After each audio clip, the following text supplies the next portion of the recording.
Ya, assalamualaikum warahmatullahi wabarakatuh. Kembali lagi di channel aku, Stefan Amstrino.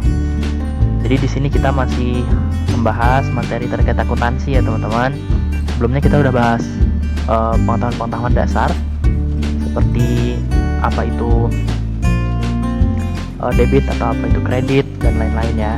Kalau di sini kita akan bahas konsep-konsepnya nih, konsep dasar apa sih yang ada di akuntansi. Nah, jadi di video kali ini tuh sangat penting ya teman-teman. Untuk sampai nanti kalaupun kita mau nyusun jurnal ataupun mau nyusun laporan keuangan, konsep-konsep ini tuh sebisa mungkin udah ada di luar kepala deh. Jadi sebenarnya konsep ini nggak begitu sulit ya untuk dipahami, cenderung mudah, relatif mudah untuk dimengerti. Jadi mungkin kita nggak perlu waktu lama untuk tahu kalau konsepnya tuh ada ini, asumsinya tuh ada ini, prinsip-prinsipnya tuh ada ini gitu loh di akuntansi. Nah, buat teman-teman yang ketinggalan video sebelumnya, boleh banget cek video kita sebelumnya agar pemahaman di materi ini bisa lebih baik lagi. Kemudian buat teman-teman yang udah nonton video sebelumnya, langsung aja kita masuk ke materi kita pada video kali ini. Kerangka materi kita ada 6 ya teman-teman. Yang pertama itu asumsi akuntansi, yang kedua prinsip dasar akuntansi, yang ketiga kita akan membahas tentang siklus akuntansi, kemudian yang keempat kita akan melihat seperti apa sih jurnal itu, kemudian yang kelima tentang ledger atau buku besar, yang terakhir adalah neraca saldo. Untuk yang pertama ada asumsi akuntansi nih, kurang lebih ada 4. Yang pertama adalah periode akuntansi. Periode akuntansi itu adalah jangka waktu perusahaan untuk melaporkan laporan keuangannya. Nah, ini tergantung keputusan dari manajemen perusahaan itu sendiri. Mereka tuh ingin periodenya tahunan atau semesteran atau triwulan atau bulanan itu bebas. Itu kembali ke kebijakan dari perusahaan masing-masing. Sebenarnya kalau ditanya lebih menguntungkan yang mana, semuanya tergantung dengan proses bisnis dari perusahaan tersebut. Kadang ada yang lebih cocok untuk tahunan, kadang ada yang lebih cocok untuk semesteran dan lain-lain. Kembali lagi, untuk periode akuntansi itu adalah kewenangan dari perusahaan tersebut. Yang selanjutnya itu going concern. Going concern itu adalah sebuah asumsi bahwa perusahaan akan berjalan terus-menerus, akan berdiri terus-menerus dan tidak akan mati istilahnya. Jadi perusahaan itu selama mungkin dia akan terus hidup gitu. Jadi untuk menahan asetnya, untuk menahan harta-hartanya itu nggak perlu takut untuk bangkrut gitu. Walaupun nanti bakal ada kenyataannya perusahaan itu bakal bangkrut, tapi asumsi awal dalam pembentukan suatu perusahaan itu adalah going concern gitu. Kemudian adalah economic entity. Maksudnya apa? Maksudnya segala kepemilikan perusahaan atau harta-harta yang dimiliki oleh perusahaan itu merupakan harta yang terpisah dari pemiliknya. Misal kita contohkan Mr. Stephen menanamkan modal kepada perusahaan A sebesar 100.000. Nah, 100.000 itu sekarang menjadi harta operasional dari perusahaan. Nah, apabila 100.000 dari penggunaan 100.000 itu ternyata ada kerugian, maka kerugiannya ditanggung oleh perusahaan, bukan pemilik, karena perusahaan adalah entitas yang terpisah dari pemilik. Jadi harta-harta yang dimiliki pemilik lainnya seperti mobil pribadi, tanah pribadi, mobil pribadi itu bukan merupakan milik perusahaan. Nah, kalau perusahaan ternyata mengalami bangkrut nih atau pailit atau dia mengalami kerugian yang besar gitu, nah itu tidak bisa menuntut harta pribadi dari pemilik. Kemudian adalah unit moneter. Asumsinya bahwa setiap transaksi harus dicatat pada suatu nilai yang relevan gitu. Nah, di sini yang relevan adalah nilai uang. Jadi setiap barang nilai, kenapa yang paling relevan itu nilai uang? Karena kalau misal kita ambil contoh deh, kita ambil kilogram atau berat ya. Kadang beratnya itu, kadang benda yang berat belum tentu harganya lebih mahal. Kadang benda yang kecil, kadang nilainya malah lebih mahal daripada yang besar. Maka dari itu yang paling relevan untuk mencatat dalam akuntansi itu adalah nilai uang, itu teman-teman. Kemudian ada prinsip dasar akuntansi. Yang pertama ada historical principle. Nah, di sini maksudnya adalah transaksi dicatat pada nilai perolehan, yaitu setiap kita melakukan transaksi, kita harus menentukan harga perolehannya itu berapa. Bisa dari harga jual, bisa dari nilai pertukaran, atau nilai jasa yang kita berikan. Jadi nanti di masa depan kalau kita mau tahu ini sebenarnya nilai dari mana sih, jadi kita tahu nilai historisnya itu dari mana, historicalnya itu dari mana, ya dari nilai perolehan atau dari harga jual itu. Kemudian revenue recognition, yaitu pendapatan harus kita akui, pendapatan sebisa mungkin kita akui. Kita harus tahu pendapatan itu asalnya dari mana. Kalau kita menjual barang, maka pendapatannya itu ya harga jualnya, itu contohnya. Kemudian matching principle. Matching principle ini merupakan prinsip yang menyatakan bahwa pendapatan dan beban diakui di periode yang sama. Contohnya gimana? Misal Mr. Stephen itu perusahaannya menjual sebesar 100.000. Nah, dari penjualan 100.000 itu ternyata membutuhkan biaya iklan, misalnya biaya iklan sebesar 5.000. Nah, maka pendapatan dan beban iklan tadi harus diakui dalam periode yang sama. Itu prinsipnya. Kemudian ada konsistensi. Jadi di konsistensi ini metode yang digunakan perusahaan itu harus sama setiap tahunnya. Kita ambil contoh seperti tadi periode laporan keuangan. Kalau misal perusahaan tahun ini mengambil tahunan, maka tahun-tahun berikutnya harus menggunakan metode tahunan juga untuk periodenya. Apakah tidak bisa dirubah? Sebenarnya bisa, tapi itu akan sangat mempengaruhi laporan keuangan. Maka dari itu harus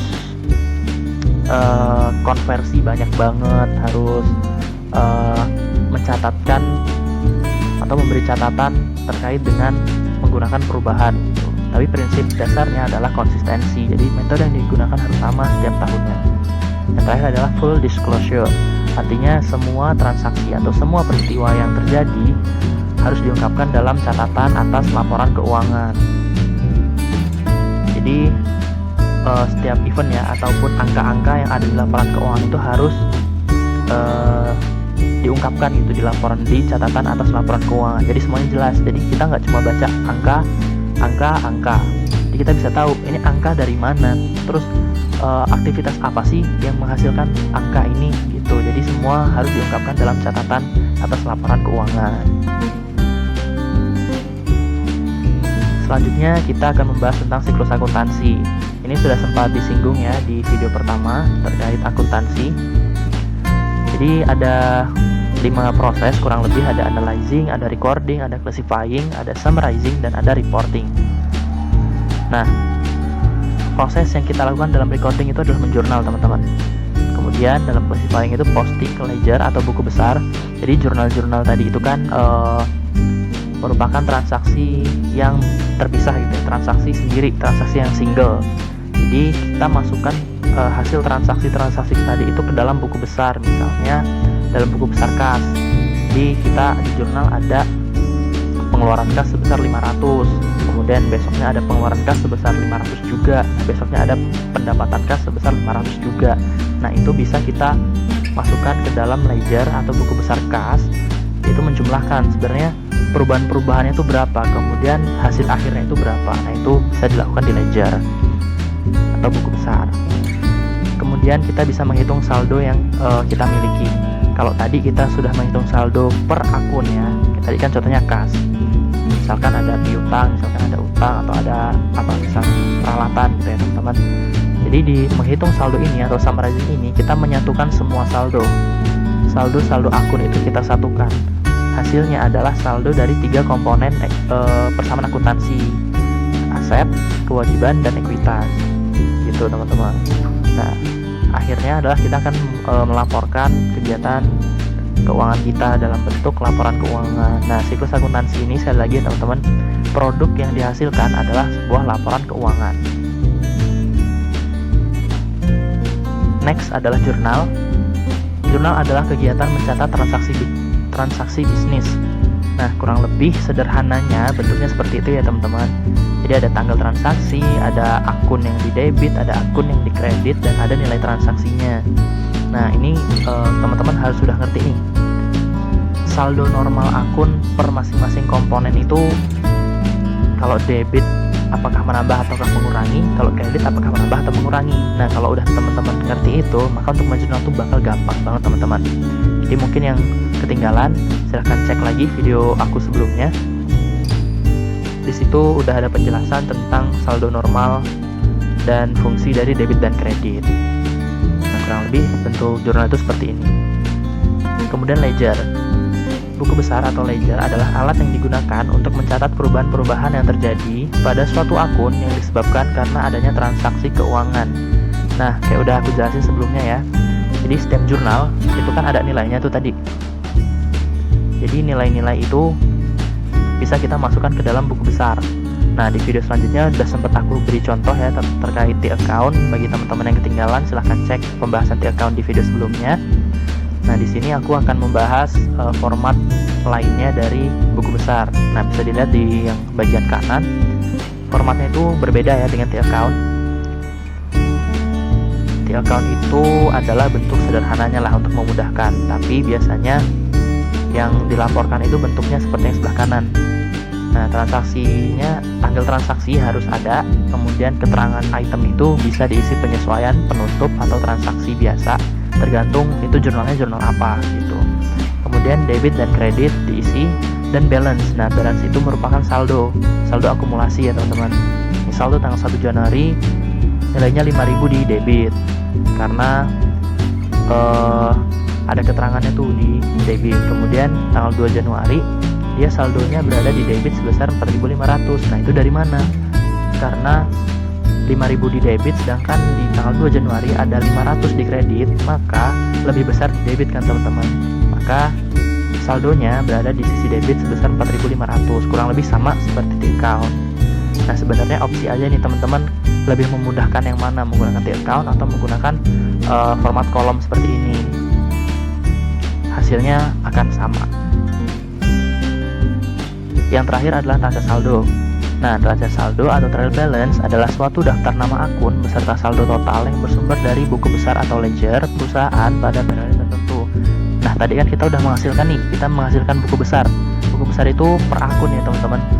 Jadi bisa banyak buku besar kita, tergantung akun perusahaan itu berapa. Nah, itu ada buku besarnya semua tuh. Buku besarnya itu hasilnya kan tadi kan saldo akhir dari per akun. Nah, jadi akun-akun itu akan kita satukan dalam suatu dokumen, namanya itu neraca saldo. Jadi kita ada punya daftarnya gitu, ada listnya. Jadi kita bisa jumlahkan seluruh bagian di debit dan seluruh bagian di kredit. Kan tadi saldo akhir bisa berada di debit, bisa ada di sisi kredit, tergantung jumlahnya. Nah, harus balance tadi neraca saldo itu. Jadi ada saldo-saldo per akun, kita posting di neraca saldo. Misal kas di debit sekian, utang di kredit sekian, piutang di debit sekian. Nah, kita jumlahkan tuh debitnya dan kreditnya harus sama nilainya, harus balance. Nah, kalau ada kesalahan berarti kita perlu melakukan koreksi gitu teman-teman. Kemudian fungsi selanjutnya adalah persiapan laporan ya. Jadi kalau udah balance, kalau udah seimbang antara debit dan kredit, kita bisa melakukan penyusunan laporan keuangan berdasarkan neraca saldo. Tuh. Ya, sekian dulu video kita kali ini. Semoga bermanfaat ya teman-teman. Diharapkan video kali ini tuh benar-benar bisa dipahami sebelum kita beranjak ke perhitungan-perhitungan yang sudah menggunakan menggunakan effort lebih gitu. Jadi untuk konsepnya kita harus sudah paham dulu, sehingga nanti waktu kita mau mencatat, kita udah tahu ini kita mencatatnya itu gimana caranya. Jadi kita mencatat nanti nggak perlu buka-buka dokumen lagi lah. Jadi kita udah di luar kepala gitu teman-teman. Nah, untuk menutup video kali ini ada pantun ya teman-teman, seperti biasa. Jurnal dengan hati-hati agar menjadi laporan keuangan. Belajar dengan senang hati, ilmu pun akan berdatangan. Ya, terima kasih. Jangan lupa like dan subscribe-nya ya. Sampai jumpa di video selanjutnya.